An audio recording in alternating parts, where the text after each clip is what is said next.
Las elecciones de la bolsa o la vida, por José Darío Castrillo Orozco.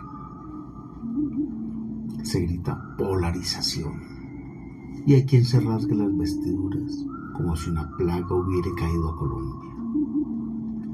Suena risible que una sociedad que produce masacres, desplazados, desaparecidos y víctimas por millones se escandalice porque existen posturas políticas en disputa. Y sí, hay dos perspectivas políticas en contraposición. De las elecciones presidenciales quedaron para la segunda vuelta dos opciones contrapuestas que representan a sendos sectores de la sociedad que se diferencian tan radicalmente que parecen dos países enfrentados. Algo hay de ello por la injerencia extranjera en esta campaña presidencial. Aunque Colombia ha sido una sociedad tipo esquizofrénica que ha albergado varios países en su interior y que no se reconocen muchos de ellos hasta el asesinato del otro. Las guerras civiles de Macron no son proverbiales, llegan a hacerse folclore, tanto que hubo hace 5 generaciones periódicos que soltaron en primera página a matar liberales. Y desde los púlpitos se predicaba que matar liberales no era pecado. 200 años de guerras fratricidas que aún no terminan y se retroalimentan de doctrinas sobrevivientes, sea el liberalismo decimonónico, el fascismo europeo o el neoliberalismo globalizante. También de fenómenos como el contrabando, el narcotráfico o la minería ilegal. Como trasfondo, siempre ha existido pugna por el aparato estatal, sus armas y sus presupuestos. El control de las armas de la República ha sido para la matanza de obreros, de campesinos y de estudiantes, para reprimir la protesta social, hasta llegar a la mayor degradación de la humanidad, los crímenes llamados falsos positivos, tan aberrantes que ni denominación jurídica tienen.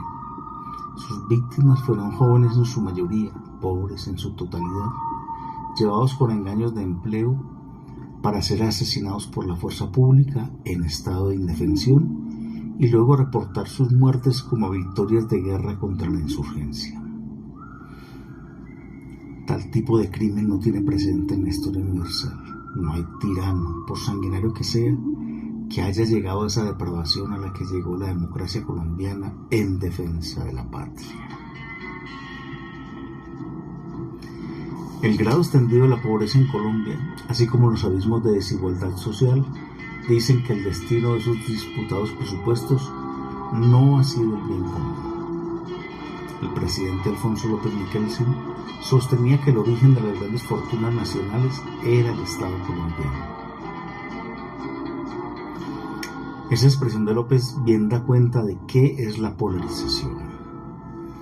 Un sector nacional que pugna por llegar a controlar el erario no para resolver problemas, sino como vía para la riqueza rápida. Además, con garantía de impunidad, porque detentar el aparato estatal es para que el desfalco no tenga castigo, o si lo hay, sea leve, para que el bribón salga pronto a disfrutar de lo apañado.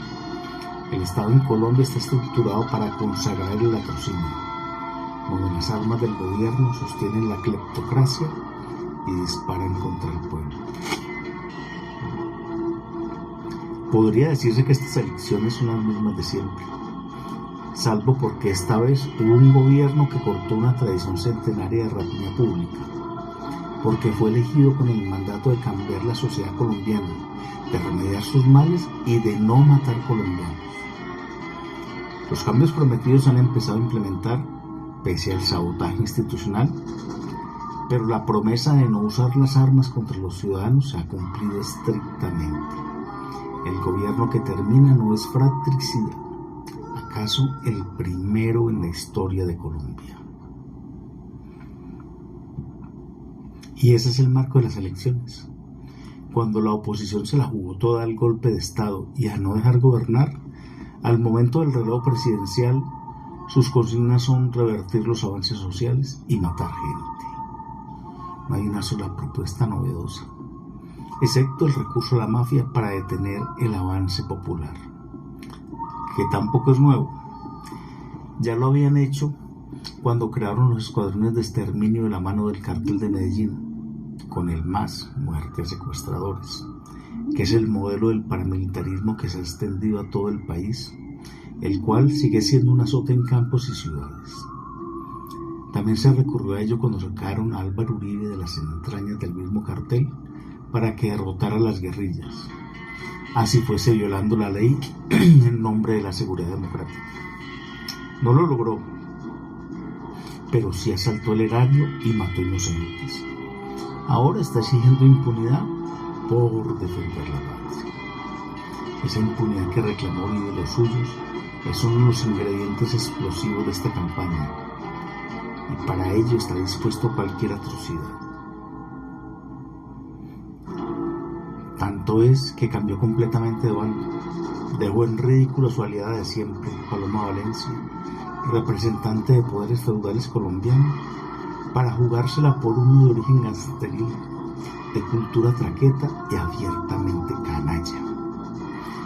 El nuevo rico tuvo el blanqueamiento de su impronta social por el GEA, Grupo Empresarial Antioqueño, otra vez Antioquia, que tiene muchos vasos comunicantes con el crimen organizado y que puso a su peón, José Manuel Restrepo, a darle apariencia de técnico al estafador de estafadores, al ladrón de ladrones, el gángster de la Espriella.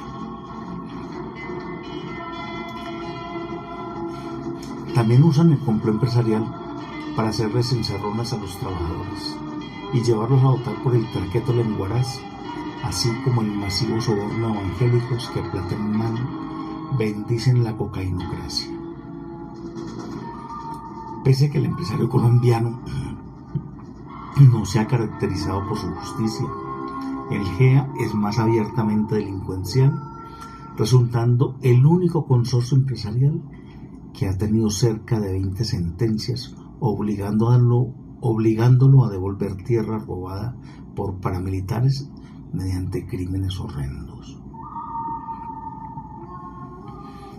Cuando el progresismo pone de candidato a un hombre probadamente decente, la derecha, que agrupa empresarios, tecnócratas, políticos avesados, antepone a un lumpen, un personaje al que ellos mismos señalan de ladrón, cuando del otro lado está un candidato que la ciudadanía ha conocido en sus bregas contra la corrupción. Mientras Iván Cepeda ha defendido a las víctimas toda su vida, el otro ha abogado por los victimarios. El partidor de la campaña se da con la nominación de Iván Cepeda en una consulta electoral, mientras el abogado de la mafia se inscribe presentando 3 millones de firmas falsas, con la complicidad del registrador Hernán Penagos. En tanto, al candidato Cepeda se le impide ir a una consulta más amplia usando maturrangas creados por magistrados subjudice. Los que a grito herido han denunciado la campaña Petro Presidente por recibir apoyos de los sindicatos USO y FECODE, hoy miran para otro lado ante los chorros de dólares que rodan en la campaña traqueta y desprecian el manejo económico adusto y eficiente del candidato Iván Cepeda, prueba de sus cualidades administrativas. También guarda silencio la prensa corporativa ante el constreñimiento de gobiernos extranjeros, todos con vínculos mafiosos, por la campaña de derechas. Ante esa flagrante traición a la patria por quienes dicen defenderla, queda el doctor Cepeda en la salvaguardia de la soberanía nacional. La búsqueda de la justicia social del candidato progresista está del lado ético de la historia, así como inmoral es el propósito de quitarle al pobre las ayudas estatales o las becas a los estudiantes, la tierra del campesino o el salario justo al trabajador, como pretenden los gremios económicos, compinchados con los emergentes.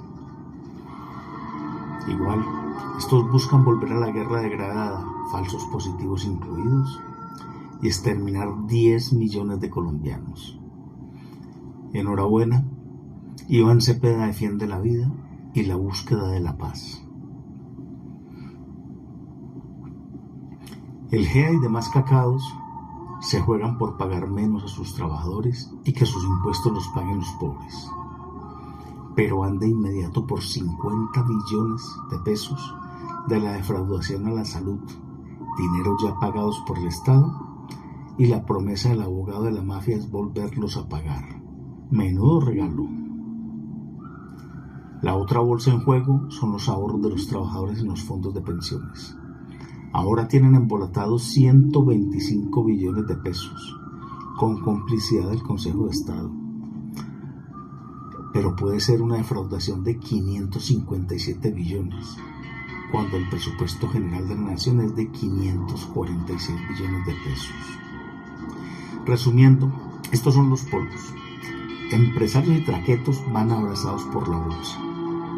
El progresismo, con el incorruptible Iván Cepeda, va por la vida para los colombianos.